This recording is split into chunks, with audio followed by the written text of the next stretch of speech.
Hi friends, நான் உங்க Varadaraja and welcome to our channel. இன்னைக்கு நம்ம episode 547 subscribers real life ghost experience தாங்க வந்து பார்க்க போறோம். நம்ம வாழ்ந்துகிட்டு இருக்க வாழ்க்கையில எல்லாருக்கும் பிடிக்காத விஷயம் என்ன தெரியுமா? நம்மளுடைய வாழ்க்கை, நம்மளுடைய கேரக்டர், நம்மளுடைய பிஹேவியர் நம்ம கிட்ட கிடையாது. அதோடைய கண்ட்ரோல் வேற யார்கிட்டயாவது இருந்தா கண்டிப்பா அந்த ஒரு விஷயம் யாருக்குமே வந்து பிடிக்காதுங்க. ஆனா நான் சொல்ற சினாரியோவை கொஞ்சம் யோசிச்சு பார்க்குறீங்களா? ஒரு நபர் இருக்காரு, அவர் வந்து ஒரு இன்சிடென்ட் பண்றாருன்னே தெரியாம ஒரு சில இன்சிடென்ட்ஸ் பண்ணிக்கிட்டு இருக்காரு. அது லேட்டர் ஆன் தான் தெரிய வருது. ஆனால் அந்த இன்சிடென்ட்ஸுக்கெல்லாம் காரணம் ஒரு அமானுஷம் அப்படின்னு சொல்லி அப்போ அந்த நபருக்கு தெரிஞ்சது அப்படின்னா அவருடைய மனநிலைமை எப்படி இருக்கும்? பயங்கரமாக இருக்கும்ல. இன்னைக்கு நீங்கள் பார்க்க போகிற நிகழ்வில் கொஞ்சம் கூட யோசிச்சும் கூட பார்க்க முடியாத அளவுக்கு அதிபயங்கரமான நிகழ்வு தாங்க காத்துக்கிட்டு இருக்கு. இந்த நிகழ்வை நீங்கள் பார்க்கறதுக்கு முன்னாடி நீங்கள் நம்ம சேனலுடைய புதிய பார்வையாளராக இருந்தாலும் சரி, இல்லைனா நம்மளுடைய சேனலை பார்த்துட்டு இருக்கீங்க, சப்ஸ்கிரைப் பண்ணாமல் பார்த்துருக்கீங்க அப்படின்னா தயவுசெய்து சப்ஸ்கிரைப் பண்ணிக்கோங்க. கூடவே இருக்கிற பெல் ஐகானை கிளிக் பண்ணிக்கோங்க. அப்போ தான் நான் எவ்ரி ஆல்டர்னேட்டிவ் டே போடுற வீடியோ உங்களால் உடனே பார்க்க முடியும். இப்போ வாங்க ஸ்ட்ரைட்டாக வீடியோக்குள்ளே போகலாம்.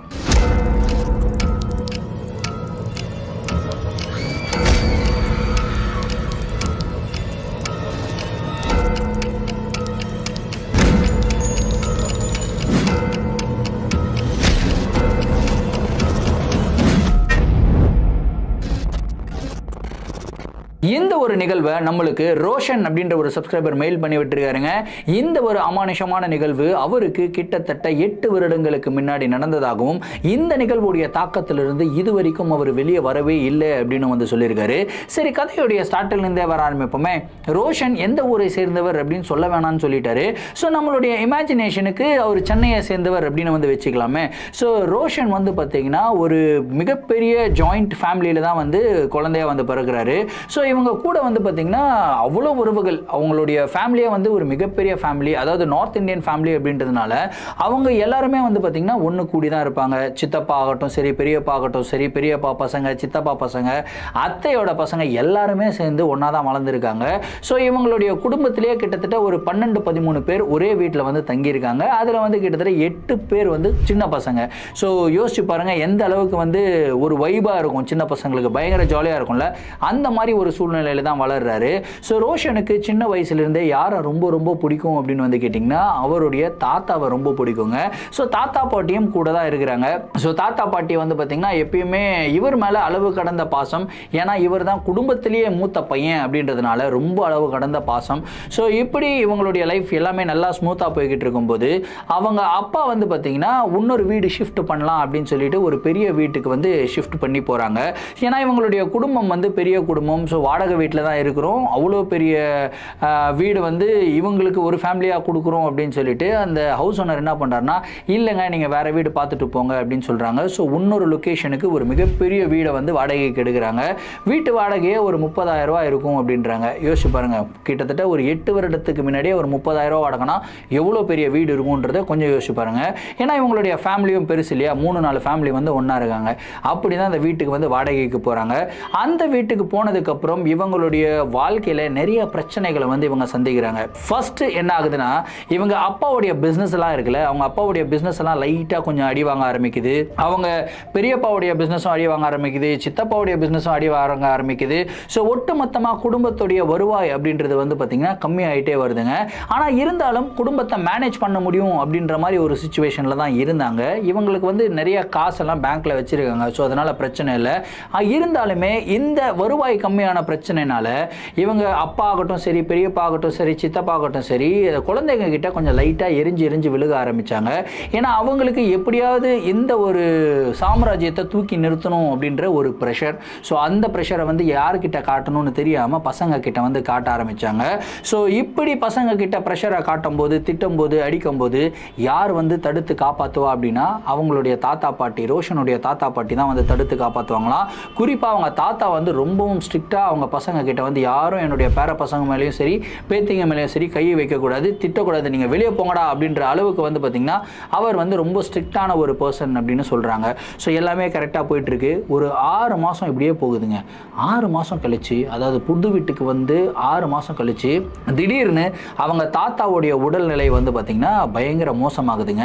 என்னடா இது, நல்லா நடமாடிக்கிட்டு இருந்த மனுஷன் திடீர்னு இப்படி படுத்த படுக்க மாதிரி ஆகிட்டாரே அப்படின்னு சொல்லிட்டு ஹாஸ்பிட்டலுக்கு எடுத்துகிட்டு போயிட்டு அட்மிட் ட்ரீட்மெண்ட் பண்ணுறாங்க. அந்த ஹாஸ்பிட்டலுக்கு போனதுலேருந்தே அவங்க தாத்தாக்கு வந்து பார்த்திங்கன்னா ஒரு மாதிரியான ஒரு டிப்ரெஷன் மாதிரி வந்துருச்சு. அவருக்கு வந்து வித்தியாசமான உருவங்கள் எல்லாம் தெரியுது அப்படின்னு சொல்லி நைட்டில் பயப்பட ஆரம்பித்தார். ஒரு நாள் நைட் என்ன ஆகுதுன்னு கேட்டிங்கன்னா, ரோஷன் மட்டும் தனியாக தாத்தா கூட இருக்காருங்க. ஏன்னா தாத்தாவை டேக் கேர் பண்ணுறதுக்கு ஒரு பர்சன் வேணும் இல்லையா, அவர் வந்து இருக்கார். தாத்தா படுத்துக்கிட்டு தான் இருக்கார்.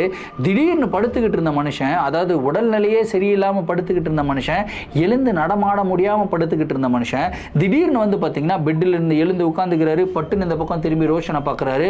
ரோஷனை பார்த்து எதுவுமே பேசாமல் அவர் பாட்டுக்கு எழுந்து நடந்து வெளியே போக ஆரம்பிக்கிறாருங்க. ரோஷன் லைட்டாக தூக்க கலக்கத்தில் இருந்தார். திடீர்னு கண்ணு முழிச்சு பார்த்தா தாத்தா நடந்து போய்கிட்டு இருக்காரு.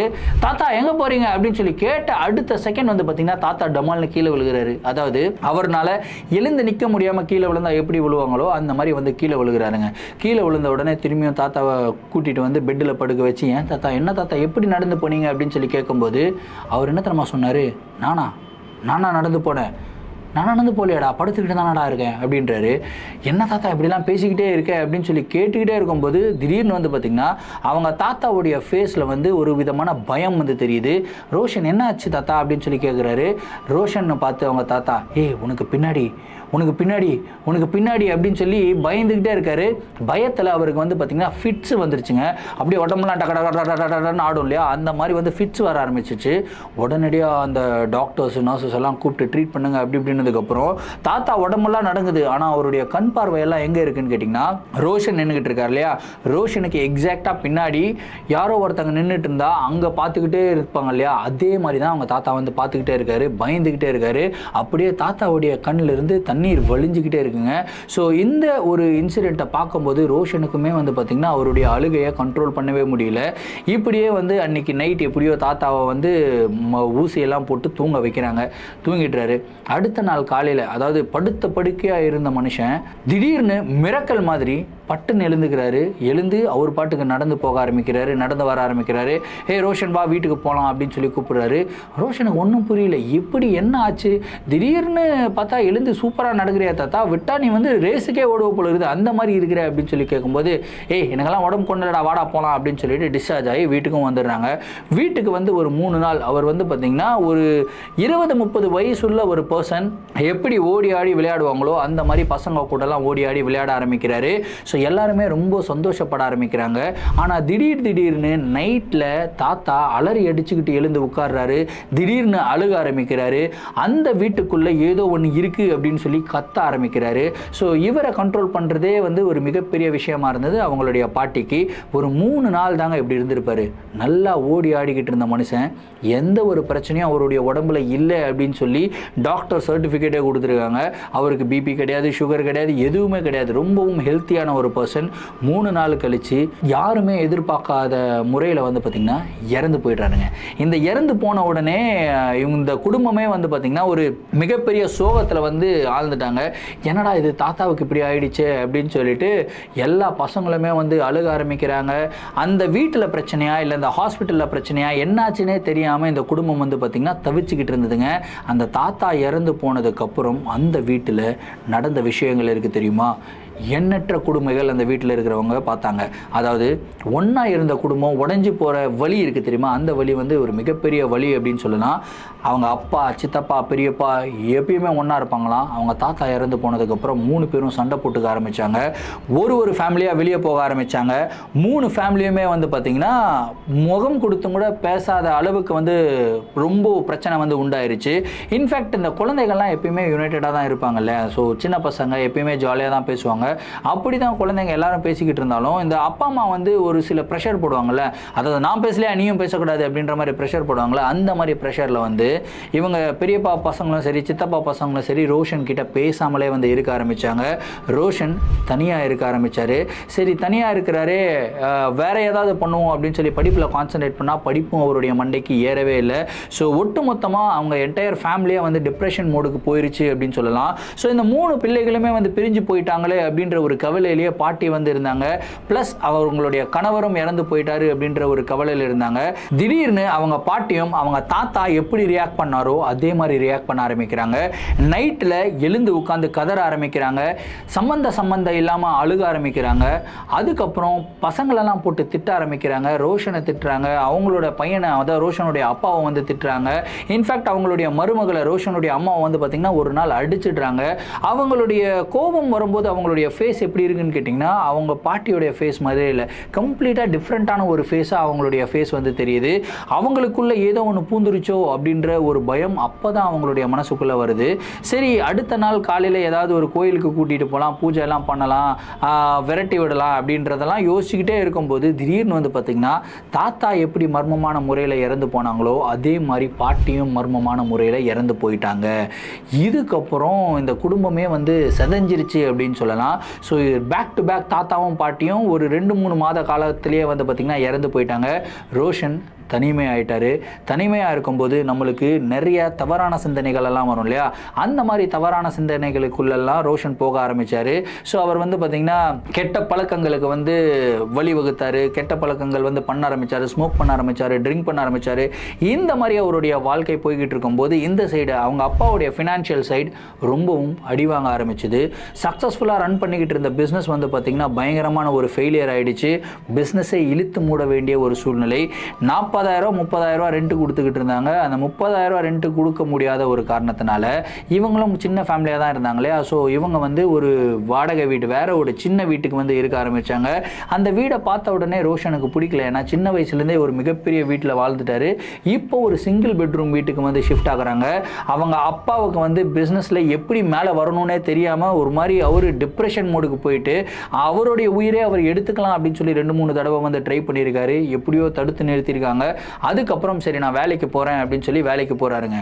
நல்லா லட்சமாக சம்பாதிச்சுக்கிட்டு இருந்த ஒரு மனுஷன் 10,000 ரூபாய் சம்பளத்துக்கு வேலைக்கு போனால் எந்த அளவுக்கு கஷ்டம் இருக்குன்றதை கொஞ்சம் யோசிச்சு பாருங்கள்.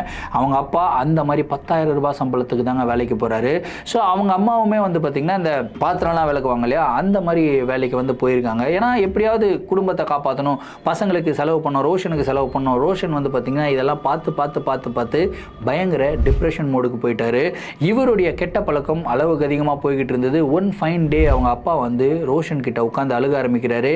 ஏன்டா ஏற்கனவே இவ்வளோ கஷ்டத்தில் இருக்கும்போது நீ வேற எனக்கு கஷ்டம் கொடுக்குறியாடா அப்படின்னு சொல்லி அழுகும்போது அப்போ தான் ரோஷன் ரியலைஸ் பண்ணுறாரு, நம்ம டிப்ரெஷனில் தான் இருக்கோம், என்னதான் டிப்ரெஷனில் இருந்தாலும் நம்ம ஓரளவுக்கு கண்ட்ரோலாக இருக்கணும், இந்த மாதிரிலாம் பண்ணக்கூடாது அப்படின்னு சொல்லி ரியலைஸ் பண்ணிட்டு ரோஷன் வந்து பார்த்தீங்கன்னா ஒரே நாளில் கெட்ட பழக்கத்தை எல்லாத்தையும் விடுறாரு. சரி, இப்போது நான் காலேஜும் முடிச்சிட்டேன், வேலைக்கு போக வேண்டிய ஒரு சூழ்நிலை, வேலை தேட ஆரம்பிக்கிறாரு. ஆனால் அவருக்கு எங்கேயும் வேலை கிடைக்கவே இல்லைங்க.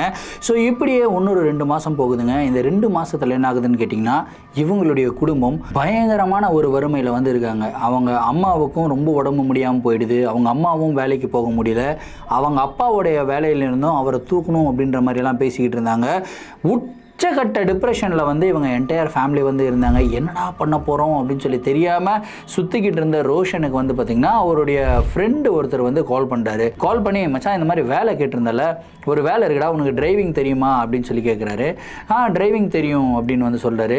இந்த மாதிரி உங்கள் தாத்தா அட்மிட் ஆகிருந்தார்ல, அந்த ஹாஸ்பிட்டலில் வந்து ஒரு டிரைவர் வேலை இருக்குது, அதாவது ஆம்புலன்ஸ் டிரைவர் வேலை இருக்குது அப்படின்றாரு. இல்லை நான் அந்த வேலைக்கெல்லாம் வரமாட்டேன்டா அப்படின்னு சொல்லிட்டு ஃபோனை கட் பண்ணிடுறாரு. 2-3 நாள் கழிச்சு திரும்பியும் அதே நண்பர் வந்து ஃபோன் பண்ணுறாரு. ஃபோன் பண்ணி இன்னொரு வேலை வந்து சொல்கிறாருங்க. அந்த வேலையை கேட்ட உடனே ரோஷனுக்கு வந்து பார்த்திங்கன்னா அவ்வளோ கோவம். ஏன்னா நான் படிச்சிருக்கேன், என்னை வந்து இந்த வேலை பார்க்க சொல்கிறேன் அப்படி இப்படின்ட்டு பயங்கரமாக கோவம், செம்ம சண்டை போட்டு ஃபோனை வச்சிடறாரு. இதுக்கப்புறம் ஃபோனே பண்ணாத அவள் தான் முன்ன அப்படின்னு சொல்லிட்டு திட்டிட்டு ஃபோனை வந்து வச்சிடுறாருங்க. அதுக்கப்புறம் ஒரு 2-3 நாள் அவங்களுடைய வீட்டில் வந்து பார்த்திங்கன்னா சாப்பிட்றதுக்கு கூட வழி இல்லை அப்படின்ற மாதிரி ஒரு நிலைமை, சுத்தமாக காசே கிடையாது. இந்த மாதிரி ஒரு நிலைமையில் இருக்கும்போது ரோஷனுக்கு என்ன பண்ணுறதுன்னே தெரியாமல் அவருடைய நண்பருக்கு வந்து கால் பண்ணுறாரு.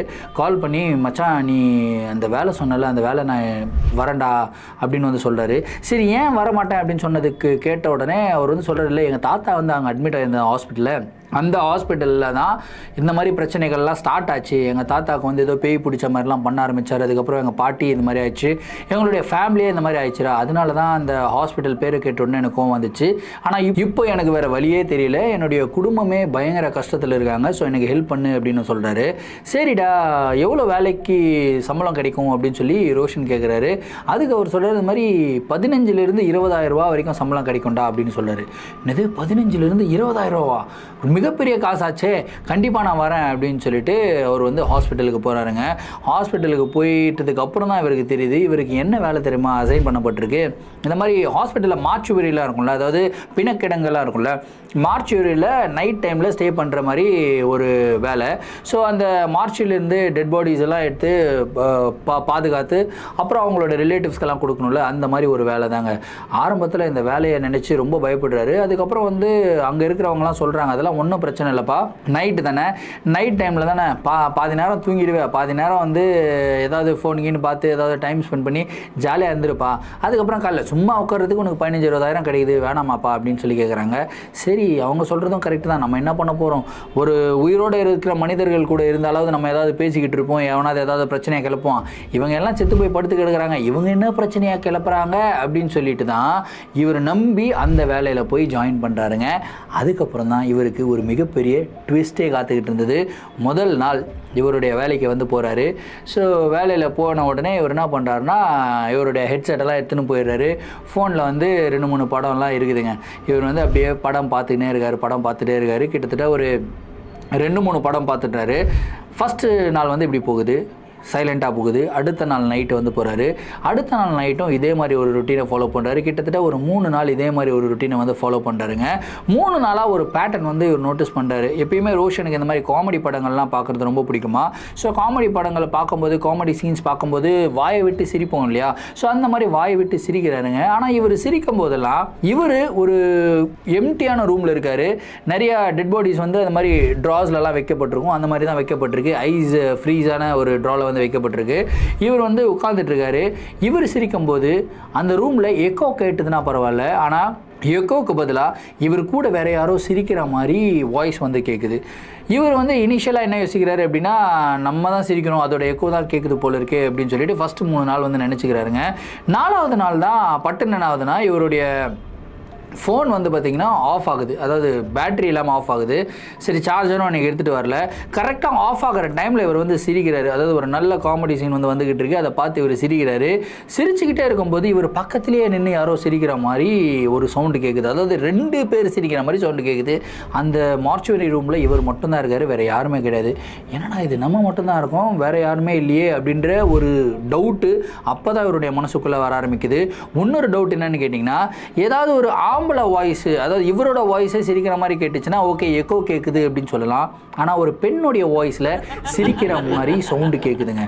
இந்த சவுண்டை கேட்ட உடனே ரோஷனுக்கு ஒன்றும் புரியல, தலைகால் புரியல. என்னடா இது, பெண்ணுடைய வாய்ஸில் சிரிக்கிற மாதிரி சவுண்டு கேட்குது அப்படின்னு சொல்லிட்டு இவர் வந்து பார்த்திங்கன்னா அப்படியே ஃபோனை ஆஃப் ஆகிடுச்சு. ஃபோனை வந்து சார்ஜில் போட்டு அப்படியே உட்காந்துக்கிட்டே இருக்கும்போது திடீர்னு இவருக்கு என்ன ஃபீலிங் அப்படின்னா, யாரோ ஒரு பொண்ணு இவர் பக்கத்தில் அப்படியே நடந்து வர மாதிரி ஒரு ஃபீல் வந்து வருதுங்க.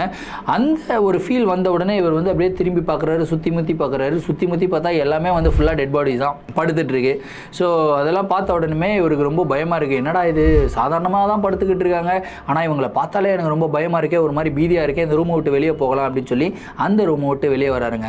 அந்த ரூமை விட்டு வெளியே ஜஸ்ட் வந்த உடனே வந்து பார்த்தீங்கன்னா அந்த ரூம்லேருந்து டமால் டிமில்னு சவுண்ட் ஏதோ கேட்குது. என்னடா இது சவுண்டு கேட்குதுன்னு ஒரு குடுகுடுன்னு உள்ளே போய் பார்த்தா, அந்த டேபிள் இருக்குல்ல, அந்த டேபிள் மேலே ஒரு டெட் பாடிஸ் அங்கங்கே வச்சுருப்பாங்க. டேபிள் மேலே இருந்த டெட் பாடி வந்து பார்த்தீங்கன்னா ஆட்டோமேட்டிக்காக கீழே வந்து விழுந்திருக்கு. இதை பார்த்த உடனே இவருக்கு ஒன்றும் புரியல. என்னடா, எப்படா அது கீழே விழுந்துச்சு, கீழே விழுறதுக்கு நான் வாய்ப்பே கிடையாது அப்படின்னு சொல்லிட்டு ரொம்ப கஷ்டப்பட்டு தனியாளாக இவர் வந்து பார்த்தீங்கன்னா 3 டெட் பாடியும் தூக்கி டேபிள் மேலே வச்சுட்டு திரும்பியும் அவர் வந்து பார்த்திங்கன்னா அந்த ரூமை விட்டு வெளியே வர்றாரு. வெளியே வந்தோடனே திரும்பி டமடமான்னு சவுண்டு. ஏன்னா இது திரும்பி டமடமான்னு சவுண்டு அப்படின்னு சொல்லிட்டு உள்ளே போய் பார்த்தா அந்த ட்ராலாம் வந்து க்ளோஸ் பண்ணி வச்சுருப்பாங்கள்ல, ட்ராலாம் வந்து பார்த்திங்கன்னா 2-3 ட்ரா ஓப்பன் ஆகிருக்கு. இதை பார்த்த உடனே இவருக்கு ஒன்றும் புரியல. என்னடா நடக்குது இங்கே, ரொம்ப வியர்டாக நடக்குது அப்படின்னு சொல்லிட்டு அந்த ட்ரா எல்லாமே க்ளோஸ் பண்ணிவிட்டு இந்த பக்கம் லைட்டாக திரும்புகிறாரு. திரும்பும்போது வந்து பார்த்திங்கன்னா இவருக்கு பின்னாடி இருந்து ஒரு பெண் சிரிக்கிற மாதிரி ஒரு சவுண்ட் வந்து கேட்குதுங்க. அந்த சிரிக்கிற மாதிரி சவுண்டு கேட்ட உடனே இவருக்கு வந்து பார்த்திங்கன்னா உடம்பெல்லாம் அப்படியே புல்லரிக்குது. அப்படியே வந்து இவர் பயத்தோட உச்சகட்டத்தில் நின்றுக்கிட்டு இருக்காரு. மூச்சு வாங்குறாரு. அந்த மூச்சுடைய சவுண்டே இவருடைய காதுகளுக்கு கேட்குது. அந்த அளவுக்கு பயந்துருக்காருன்னு சொல்லலாம். அப்படியே கண்ணீர் வலிய வலிய மெதுவாக இவர் வந்து திரும்பி பார்க்குறாரு. திரும்பி பார்த்தா அந்த இடத்துல யாருமே இல்லை. ஒரு விதமான சைலன்ஸ் அந்த இடத்துல. சரி, இன்றைக்கி என்னென்னமோ நடக்குது. இன்றைக்கி நம்ம ஃபோன் ஆன் பண்ணாதனால, படம் பார்க்காதனால இங்கே நடக்கிற எல்லா ஆக்டிவிட்டீஸும் நம்மளுடைய கண்களுக்கு தெரியுது. பயப்படக்கூடாது, ஃபோன் இப்போ சார்ஜ் ஆகிட்ருக்கோம், நம்ம வந்து திரும்பியும் படம் பார்க்கலாம் அப்படின்னு சொல்லிட்டு ஃபோனை ஓப்பன் பண்ணுறாரு. ஓப்பன் பண்ணி படம் பார்க்க ஆரம்பிக்கிறாருங்க. ஸோ படம் பார்த்துக்கிட்டே இருக்கும்போது திரும்பியும் காமெடி சீன் வருது. காமெடி சீனுக்கு இவர் சிரிக்கிறாரு. சிரிக்கும்போது திரும்பியும் இவர் பக்கத்தில் யாரோ பெண் சிரிக்கிற மாதிரி சவுண்ட் கேட்குது. லிட்ரலாக இவர் வந்து அதை ஃபீல் பண்ணுறாரு. அதுக்கப்புறம் யாரோ ஒருத்தங்க இவருடைய ஷோல்டர் மேலே இப்படி பிடிச்சி அமுக்குன மாதிரி அப்படியே சில்லுன்னு இருந்ததுங்க கையை. இந்த சில்னஸை ஃபீல் பண்ண உடனே இவருக்கு வந்து பார்த்திங்கன்னா உடம்பெல்லாம் அப்படியே கட கட கட கட நடுங்க. ஒரு ஃபிட்ஸ் வந்து நடங்கினா எப்படி இருக்குமோ அந்த மாதிரி வந்து நடங்க ஆரம்பிக்குதுங்க. அப்புறம் அப்படியே பயத்தோட உச்சக்கட்டத்தில் ஃபோனை ஆஃப் பண்ணிட்டு இப்படி முன்னாடி பார்க்குறாரு. முன்னாடி பார்த்தா அவங்க தாத்தா இறந்து போனார்ல, அவங்க தாத்தா நின்றுக்கிட்டு இருக்காருங்க. அவங்க தாத்தாவை பார்த்த உடனே இவருக்கு சந்தோஷப்படுறதா, அழுகிறதா, பயப்படுறதா எதுவுமே தெரியல. அப்படியே ஒரு மாதிரி ஃப்ரீஸ் ஆகிட்டார் மனுஷன். ஃப்ரீஸ் ஆகி போய்ட்டு அவங்க தாத்தாவே பார்த்துக்கிட்டு இருக்காரு. அவங்க தாத்தா வந்து அப்படியே பார்க்குறாருங்க. பார்த்துக்கிட்டே இவரை பார்த்துக்கிட்டே ஒரு விதமான சிரிப்பு, ஒரு விதமான கோபத்தோட சிரிப்பாங்க தெரியுமா, வில்லத்தனமா, அந்த மாதிரி அவங்க தாத்தா வந்து சிரிக்க ஆரம்பிக்கிறாருங்க. இதை பார்த்த உடனே இவர் ரியலைஸ் பண்ணுறாரு, வந்திருக்கிறது தாத்தா கிடையாது, வேறு ஏதோ ஒரு ஆன்மா அப்படின்னு ரியலைஸ் பண்ணுறாருங்க. ரியலைஸ் பண்ணிவிட்டு அந்த ரூம், அந்த மார்ச்சுவரி ரூம்லேருந்து வெளியே ஓடுறாருங்க. துபுன்னு வெளியே ஓடுறாரு. ஓடி போனால் ஃப்ரண்ட்டில் ஏதோ ஒரு பொருளை தட்டி வந்து பார்த்திங்கன்னா இவர் கீழே விழுகிறாரு. என்ன பொருள் இருக்குன்னு கூட பார்க்கல, தட்டி கீழே விழுகிறாரு. கீழே விழுந்த உடனே இடுப்பில் செம்ம அடி. இடுப்பை பிடிச்சிக்க அப்படியே எழுந்து இப்படி நின்று பார்க்குறாரு. நின்று பார்த்தா ஒரு மிகப்பெரிய ஷாக் என்னென்னா, இந்த பேஷண்ட்ஸ் எல்லாம் நடக்க முடியாத பேஷண்ட்ஸை உட்கார வச்சு ஸ்ட்ரெச்சரில் தள்ளிட்டு போவாங்க இல்லையா, அந்த சேரில் தள்ளிட்டு போவாங்களே, அந்த சேர் வந்து பார்த்திங்கன்னா ஆட்டோமேட்டிக்காக மூவ் ஆகிட்டு இருக்குங்க. அந்த சேரை யாரும் தள்ளவும் இல்லை, அந்த சேரில் யாரும் உட்காரவும் இல்லை, சேர் மட்டும் ஆட்டோமேட்டிக்காக அப்படி மூவ் ஆகுது. இதை பார்த்த உடனே இவருக்கு அப்படியே விடன்னு கை காலெலாம் நடுங்குது. அப்படியே நேராக ரிசப்ஷன் ஓடி போயிடுறாரு. ஒரு ரிசப்ஷனுக்கு போனால் அந்த இடத்துல 2 ரிசப்ஷனிஸ்ட் வந்து இருக்காங்க. ஒரு மேல் ரிசப்ஷனிஸ்ட் இருக்காங்க, இன்னொரு ஃபீமேல் ரிசப்ஷனிஸ்ட் இருக்காங்க. அவங்க கிட்ட போயிட்டு நடக்கிற எல்லா விஷயத்தையும் வந்து சொல்கிறாரு. அதுக்கு அந்த ரிசப்ஷனிஸ்ட் என்ன சொல்கிறாங்க அப்படின்னா, ஏப்பா ஹாஸ்பிட்டல் இதெல்லாம் சகஜமான ஒரு விஷயம் தானே, இது வேற ஒரு 100 வருஷத்துக்கு மேலே பழமையான ஹாஸ்பிட்டல்ப்பா, இந்த ஹாஸ்பிட்டலில் எவ்வளோ பேர் இறந்துருப்பாங்க, இந்த மாதிரி விஷயங்கள்லாம் நடக்கிறது சகஜம்தான், எனக்கு இதெல்லாம் பழகி போயிடுச்சு, அதெல்லாம் அப்படியே அடிக்கடி வந்து போகுங்க, ஆனால் எந்த பிரச்சனையும் கொடுக்காதுப்பா, நீ பாட்டுக்கு சைலண்ட்டாக இரு அப்படின்றாங்க. என்னது அடிக்கடி வந்து போகுங்களா, நீங்கள் வேறு எங்கள் தாத்தாவுடைய ஃபேஸிலே இருக்குதுங்க, என்னை பார்த்து அப்படியே பயம்படுத்துதுங்க அப்படின்லாம் சொல்கிறாரு. இல்லைப்பா, அது அப்படி தான்ப்பா பயம்படுத்துகிற மாதிரி ஏதாவது ஒன்றும் நீயே வந்து இமேஜினேஷன் பண்ணிப்ப, அதெல்லாம் ஒன்றும் இல்லை, கம்முன்னு போய் உட்காரு அப்படின்றாங்க. பயத்தோட உச்சகட்டத்தில் தான் இவர் திரும்பியும் அந்த ஒரு ரூமுக்குள்ளே என்டர் ஆகிருக்காருங்க. ரூமுக்குள்ளே என்டர் ஆன உடனே திரும்பியும் அவருக்கு என்ன சவுண்டு கேட்குது அப்படின்னா, அந்த பெண் இவருடைய காதுகளுக்கு பக்கத்தில் வந்து சிரிக்கிற மாதிரி சவுண்டு கேட்குது. அதுக்கப்புறம் இவர் அப்படியே நடந்து போனால் ஒரு சவுண்டு கேட்கும்ல, குலுசு போட்டு நடந்து போனால் சவுண்ட், அதே மாதிரி ஒரு சவுண்டு வந்து கேட்குதுங்க. அது மட்டுமே இல்லாமல் இவர் உட்காந்துக்கிட்டு இருக்காரு, பயத்தில் அப்படியே கை கால் இப்படி வச்சுக்கிட்டு அப்படியே உட்காந்துக்கிட்டு இருக்காரு. திடீர்னு வந்து பார்த்திங்கன்னா அங்கே அந்த ட்ராலாம் இருக்கும்ல, அந்த டெட் பாடிஸ் எல்லாம் மூடி வச்சுருப்பாங்களா, ஃப்ரீஸ் பண்ணி, அந்த ட்ரா வந்து பார்த்திங்கன்னா சருக்குன்னு ஓப்பன் ஆகுது. அந்த ட்ரா ஓப்பன் பண்ணணுன்னு அப்படியே பார்க்குறாரு, உள்ளே டெட் பாடிஸ் எல்லாம் படுத்துருக்கும்ல, பட்டுன்னு வந்து பார்த்திங்கன்னா அந்த டெட் பாடியெல்லாம் 2-3 டெட் பாடி எழுந்து உட்காருதுங்க. இதை பார்த்த உடனே மனுஷன் அப்படியே விட நான் பயந்துட்டு வேலையும் வேணாம் ஒன்றும் வேணாம் இங்கேருந்து ஓடலாம் அப்படின்னு சொல்லி வெளியே ஓடுறாருங்க. வெளியே ஓடி போய் நேராக யார் மேலே மோதுறாருன்னு கேட்டிங்கன்னா, அந்த இடத்துல ரிசப்ஷனிஸ்ட் இருப்பாங்களே, அந்த ரிசப்ஷனிஸ்ட் மேலே மோதுறாரு. ஏன்பா என்னப்பா ஆச்சு அப்படின்னதுக்கப்புறம் இந்த மாதிரி விஷயத்தெல்லாம் சொல்கிறாரு. சொன்ன உடனே இல்லப்பா எனக்கு உள்ள வரதுக்கு பயம், நான் வரமாட்டேன், ஆனா அந்த இடத்துல சிசிடிவி கேமராலாம் இருக்கு, நம்ம சிசிடிவி ஃபுட்டேஜை வந்து பார்க்கலாம் அப்படின்னு சொல்லிட்டு அவங்க என்ன பண்றாங்கன்னா சிசிடிவி ஃபுட்டேஜை போடுறாங்க. ஏன்னா அவங்களுக்கு வந்து இவர் சொல்றதுல நம்பிக்கை இல்லை, இப்படியெல்லாம் நடக்குமா அப்படின்ற மாதிரி ஒரு தாட்டு. சிசிடிவி ஃபுட்டேஜை வந்து போடுறாங்க. சிசிடிவி ஃபுட்டேஜும் ப்ளே ஆகுது. இவரும் அந்த சிசிடிவி ஃபுட்டேஜை பார்க்குறாரு. ஃபுட்டேஜை பார்த்த ரோஷனுக்கு வாழ்க்கையோடைய மிகப்பெரிய ஷாக்கே காத்துக்கிட்டு இருந்ததுங்க. ஏன்னா ஃபுட்டேஜில் இவர் என்னென்ன ஃபீல் பண்ணாரோ அது எதுவுமே கிடையாது, ஆனால் அப்படியே கம்ப்ளீட் ஆப்போசிட்டாக இருந்தது. என்னென்னு கேட்டிங்கன்னா, ரோஷன் படம் பார்த்துட்டே இருக்கார், காமெடி சீன் வருது, காமெடி சீனுக்கு சிரிக்கிறாரு, வாய் விட்டு சிரிக்கிறாரு. சிரித்த உடனே அவர் என்ன பண்ணுறாருன்னா அந்த சீனை பாஸ் பண்ணுறாரு. பாஸ் பண்ணிவிட்டு இந்த பக்கம் அந்த பக்கம் அப்படி திரும்பி பார்க்குறாரு. திரும்பி பார்த்துட்டு திரும்பியும் இவர் பெண்ணோட வாய்ஸில் சிரித்தா, அதாவது வெக்கப்பட்டுக்கிட்டு சிரித்தா எப்படி இருக்குமோ அந்த மாதிரி இவரே தாங்க வாய்ஸில் சிரிக்கிறாரு. ஏய் என்ன இது, நான் தான் சிரிச்சிருக்கேனா? அதாவது ஒரு ஸ்பிளிட் பர்சனாலிட்டி டிசார்டர் அப்படின்னு வந்து கேள்விப்பட்டிருக்கீங்களா? நம்மளுடைய உடலுக்குள்ளே இன்னொரு பர்சன் இருக்கிற மாதிரி ஒரு பர்சனாலிட்டி டிசார்டருக்கு பேர் தான் இந்த ஸ்பிளிட் பர்சனாலிட்டி டிசார்டர் அப்படின்னு வந்து சொல்லுவாங்க. அதே மாதிரி இவர் ஒரு பொண்ணு மாதிரி வந்து நடந்துக்கிறாரு. அதுக்கப்புறம் அப்படியே வந்து திரும்பியும் படம் பார்க்குறாரு. திரும்பியும் யாரோ நடந்து போகிற மாதிரி சவுண்டு கேட்குது, கொலுசு சவுண்டெல்லாம் கேட்குதுன்னு சொன்னா இல்லையா? அந்த டெட் பாடி ஒன்று, ஒரு பெண்ணுடைய டெட் பாடி இருந்தது, ஒரு கொலுசு மட்டும் இருந்ததுங்க. அந்த கொலுசை கழட்டி இவருடைய காலில் இவர் போட்டுக்கிறாருங்க. காலில் போட்டுட்டு இவரே தான் நடக்கிறாரு. அந்த கொலுசு சவுண்டு வந்து இவருக்கு கேட்குது. அதுக்கப்புறம் அந்த கொலுசை கழட்டி திரும்பி அந்த டெட் பாடியில் காலில் போட்டு விட்டு இவர் வந்து உட்கார்றாரு. உட்காந்துட்டு திரும்பி அப்படியே பயந்த மாதிரி அப்படியே இது மாதிரிலாம் பண்ணுறாரு. இது எல்லாமே என்னடா இதெல்லாம் நடக்குது, சரி அந்த டெட் பாடிலாம் எழுந்து உட்காந்துது, அந்த சீன் என்னன்ட்டு சொல்லிட்டு அதுவும் பார்க்குறாருங்க. கொஞ்சம் ஓட்டி பார்த்ததுக்கப்புறம் இன்னொரு ஷாக் என்னன்னு கேட்டிங்கன்னா, இவர் ஓரமாக பயத்தில் இப்படி உட்காந்துக்கிட்டு இருக்காரு. கை காலெலாம் அப்படி நடுங்குதுங்க. அப்படி நடுங்கிக்கிட்டே இருக்கும்போது திடீர்னு வந்து பார்த்திங்கன்னா இவருடைய உடம்புக்குள்ளே ஏதோ வந்து பூந்தா மாதிரி இவர் அப்படியே வரப்பா அப்படி எழுந்து நிற்கிறாரு. எழுந்து நின்று சர்ன்னு நடந்து போகிறாரு. நடந்து போய் அந்த ட்ராலாம் சர்க்குன்னு ஓப்பன் பண்ணுறாருங்க. ஓப்பன் பண்ணிவிட்டு இவர் என்ன பண்ணுறாருன்னா, படுத்துட்டு இருந்ததில் டெட் பாடி, அந்த எல்லா டெட் பாடியும் இவர் தான் வந்து கஷ்டப்பட்டு உட்கார வைக்கிறாருங்க. உட்கார வச்சுட்டு திரும்பியும் இவர் அந்த இடத்துல எப்படி பயந்து உட்காந்துருந்தாரோ அதே பொசிஷனுக்கு வராரு. இப்படி பயந்து உட்காந்து திரும்பி அப்படியே நடந்துக்கிட்டு பயந்துக்கிட்டு அப்படியே இப்படி திரும்பி பார்க்குறாரு. திரும்பி பார்த்து அந்த டெட் பாடிஸ் உட்காந்துக்கிட்டு இருக்கிறத பார்த்து பயந்து இவர் வெளியே ஓடி வந்திருக்காருங்க. இப்போது இவருக்கு ஒன்றும் புரியல, என்னடா நம்மளுக்கு பைத்தியம் பிடிச்சிருச்சா, என்னடா நடக்குதுங்க அப்படின்னு சொல்லி அப்புறம் அந்த ரிசப்ஷனிஸ்ட் கிட்ட பேசும்போது அந்த ரிசப்ஷனிஸ்ட் சொல்கிறாங்க, இதுக்கு முன்னாடி ஒரு திருந்தர வேலையில் அவருக்கும் இதே மாதிரி தான்ப்பா நடந்திருக்கு. குறிப்பாக அந்த மார்ச் வீடில் நிறைய அமானுஷங்கள் இருக்குது. அந்த அமானுஷங்கள் உங்களுடைய உடம்புக்குள்ளே பூந்து என்னென்னமோ பண்ண வைக்குது அப்படின்றது மட்டும் எனக்கு நல்லா தெரியுது. ஸோ அந்த பர்சன் எந்த அளவுக்கு போயிட்டாரு அப்படின்னா, இந்த ஹாஸ்பிட்டலே அவருடைய உயிரை எடுத்துக்கிற அளவுக்கு வந்து போயிட்டாரு. அதனால தான் அவரை வேலையை விட்டு தூக்க வேண்டியதாயிருச்சு. வேலையை விட்டு எடுத்ததுக்கப்புறம் அவர் இப்போ நல்லா சந்தோஷமாக இருக்கார், எந்த பிரச்சனையும் இல்லைப்பா அப்படின்னு வந்து சொல்கிறாங்க. இதை கேட்ட உடனே மனுஷன் அந்த இடத்துல வேலை பண்ணுவாரா? எப்பா சாமி, 15,000 கொடுத்தாலும் சரி 20,000 கொடுத்தாலும் சரி நான் இந்த இடத்துல வேலை செய்ய மாட்டேன்டா சாமி அப்படின்னு சொல்லிட்டு இவர் வந்து பார்த்திங்கன்னா வேலையை விட்டு வந்துடுறாருங்க. வேலையை விட்டு வந்ததுக்கப்புறம் கூட இவருக்கு அந்த ஃபீல் வந்து அளவுக்கு அதிகமாக வந்துக்கிட்டே இருந்தது.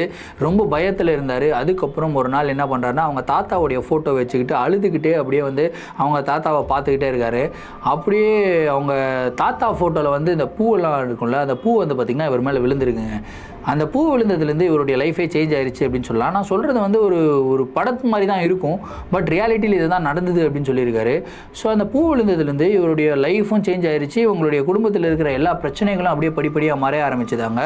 ஸோ இவருக்கு வந்து பார்த்திங்கன்னா நிறைய இடங்களில் வந்து ரெஸ்யூமேஸ் போட்டு வச்சுருந்தார், இன்டர்வியூ கால் வரும் அப்படின்னு சொல்லிட்டு.